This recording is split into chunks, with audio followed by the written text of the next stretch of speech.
So who is Adam Bennett Schiff? He's 63 years old. He is a lawyer. He is a graduate of Stanford University and Harvard Law School. He represents California's 30th district. That's towns around Los Angeles, Pasadena, Burbank, West Hollywood, very, very liberal districts. And now he's running for the Senate because Senator Feinstein is 165 and can't do it anymore, even though she still wants to do it. Schiff was born in Massachusetts in a moderate Jewish family, working class family, moved to Arizona, then to California. So Schiff, under the Biden administration, as you may know, was the head of the House Intelligence Committee.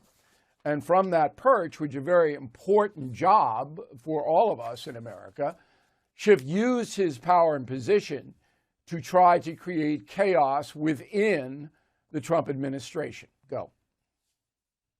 But let's not use that as a smokescreen to somehow shield Donald Trump's culpability for inviting Russia to help him in the election, which they did, for trying to coerce Ukraine into helping him in the next election, which he did, into inciting an insurrection, which he did. None of that is undercut. None of that serious misconduct is in any way diminished by the fact that people lied to Christopher Steele. Let's say they start blatantly interfering in our election again to help Donald Trump. Can you have the least bit of confidence that Donald Trump will stand up to them and protect our national interest over his own personal interest? You know you can't, which makes him dangerous to this country. You know you can't. You know you can't count on him. None of us can.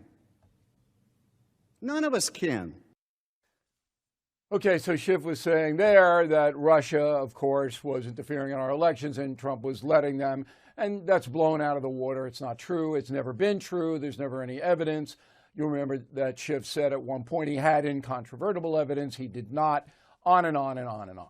All right, I've been around for a long time. I don't think I've seen anybody short of George Santos, the Republican from my district on Long Island, as irresponsible in the public arena as Adam Schiff. So the House voted to censure him, Resolution 521.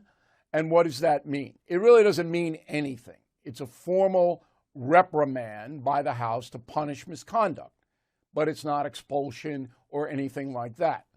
There have only been, 26 others that this happened to? 25 others. Schiff is the 26th. No women, all men in our history. But Schiff is using this as a campaign thing. Oh, look at this. He hated MAGA forces, Republican parties after me. I'm a hero, when he's a liar. And I don't use that word, you know that. But he is. And an unrepentant liar.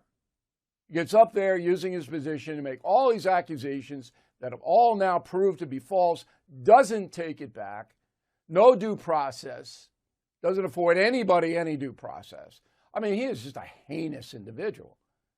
Now, if California elects into the Senate, I would say the state's gone forever. You just can't put men like that or women like that in a powerful position. But this is happening.